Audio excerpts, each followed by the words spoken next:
Unë quem Era. Jam martuar para 3 vjetësh me Artanin, një burr të dashur, punëtor, por me një tëmet të madhe. Nuk dinte të bënte asgjë në shtëpi. Asnjë gozhd nuk mund të rrihte pa përkulur dorën. Asnjë rubinet nuk dinte të hapte kur i rrithte ujë. Kur të shkonte rryma, ai thirrte mua sikur unë të kisha studiuar për elektricist. Por unë e doja. Megjithatë, jeta në fshatin ton të thellë të Shqipërisë nuk është e lehtë për një nuse. Unë vija nga një qytet tjetër, pa prindër, dhe kisha vetëm Artanin, derisa ndodhi ajo natë. Ishte muaji i nëntor, shi binte, pa pushuar. Artani kishte shkuar në qytet për një punë sezonale dhe do të kthehej pas 2 javësh. Unë rrija vetëm në shtëpinë ton të vjetër prej guri, me një çati që kohët e fundit kishte filluar të rrjedhë. Por problemi më i madh ishte oxhaku. Zjarri nuk tërhiqte, tymi mbushte dhomën dhe vjetori po afrohej me të ftohtë. Unë i thash Artanit në telefon: "Burr, oxhaku na ka zënë, nuk di ç'të bëj, ti nuk je këtu." Ai u përgjigj: "Mos u merr, se s'ke që di, thëre su ndikë." Por kush të thëriste në atë fshat të braktisur? Fqinjat e vetëm ishin prindrit e tij, Vjeri, Gjergji dhe Vjera, Mira. Vjera ishte grua e ashpër, nga ato që besojnë se nusja duhet të di çdo punë, por asaj as që i shkonte mendja t'ma tregonte. Ajo më shihte si konkurrence. Dhe Vjeri? Gjergji ishte një burr i heshtur, i tharë nga dielli, me duar të trasha si lvora dhe një sy që e kishte të shtrembër. Në fshat tregonin se në rinin e tij kishte qenë zdrukthëtar, murator, madje dhe elektricist. Por pasi i vdiq e bija e vetme nga një sëmundje, ai ishte tërhequr nga bota. Nuk fliste shumë. Kur vinte tek ne, rrinte në derë, pinte një kafe dhe ikte. Artani nuk ishte trashëguar asgjë nga duart e tatit. Djali ishte bërë kontabilist, dinte numrat, por gozhdën e mbante mbrapsht. Natën e parë pa Artanin, rubinet e kuzhinës vendosi të shkëputej plotësisht. Uji filloi të vërshonte si lumine pranverës. Bërtita. Hapa dyert, thira fqinjet. Askush nuk më dëgjoi në atë shi. Pastaj pash dritën te dera e Vjerës. Vrapova zbathur, trokitësa fort. Doli Vjera, e mbështjell me triko. "Ç'ke, bi?" më pyeti ajo me zë të tharë. "Rubineti, more nuse, mori e shkëputi, shtëpia po mbushet me ujë." Vjera ngriti supet. "Ç'të them unë? Buri yt s'është këtu. Të kishit marrë një burr që dinte punë, jo atë kontabilistin që s'di të mbaj që kanë." "Por tani kam nevojë për ndihmë," thash duke qarë. Atëherë nga dhoma e gjumit dëgjuam një zë të thellë. Vjeri: "Lëre moj grua, do shkoj unë." Vjera e shikoi me sy të egër. "Ti? Mos lëviz se ke shpinën së mur." Por Gjergji tashmë ishte ngritur.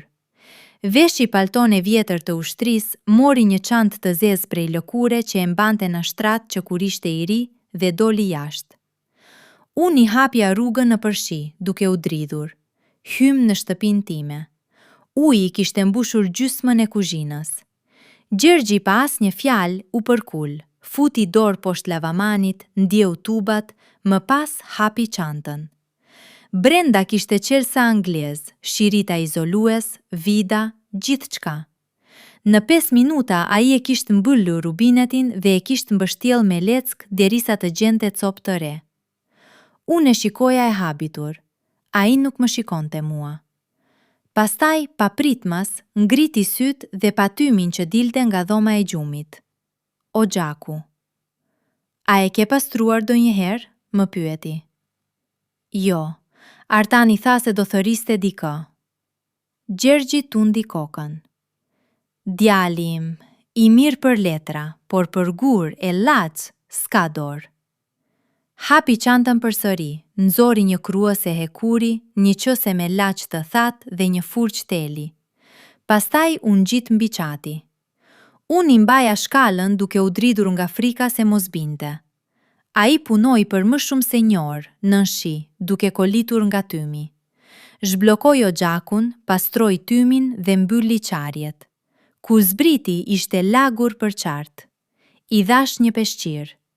A i e fshiu fytyrën dhe tha vetëm një fjalë. Tani do digjet. E ndezëm zjarin. Flaka u ngrit e bukur, pa tym. Shtëpia filloi të ngrohej. Atëherë a i ul në karigen prej druri pranë oxhakut, piu një gotë raki që i pata afruar dhe më shikoi për herë të parë si mik, jo si nuse. E di pse erdha, më tha. Për të më ndihmuar. Jo, erdha se Partani më telefonoi para se të nisej. Më tha. Baba, unë nuk di të bëj asgjë, po të më ndodh ndonjë gjë, të lutem, kujdesu për të. Dhe pastaj më tha diçka tjetër. Gjergji ndaloi. Zëri i tij u drodh për herë të parë.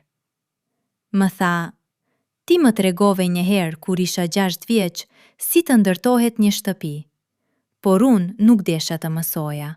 Tani pendohem. Unë qava atë natë. Nuk qava për Rubinetin, as për oxhakun. Qava sepse kuptova se Vjeri ma bëri atë punë se buri nuk dinte fare, por jo nga detyrim.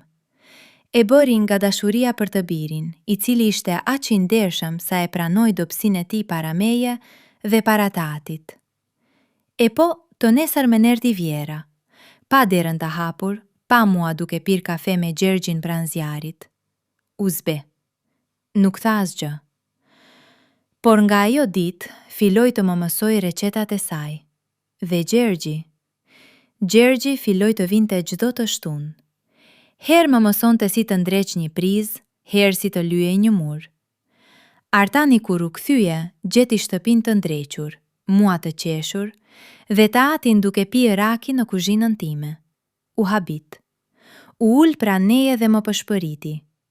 Të falemderi që nuk më lëshove. Dhe unë i thash, po, por nga sot do të mësosh të paktën të hapësh një rubinet, sepse Vjeri nuk do jetë për jetë. Artani qeshi dhe puthi balin tim. Dhe kështu, në atë fshat të haruar, në mes të dimrit, një rubinet i thyer e ndryshoi gjithë familjen. Mësimi. Ndonjëherë, një burrë që nuk di të bëj punë, ka një baba që di gjithçka. Dhe nusja më e lumtur nuk është ajo që ka burrin më të aftë, por ajo që ka Vjerin më besnik.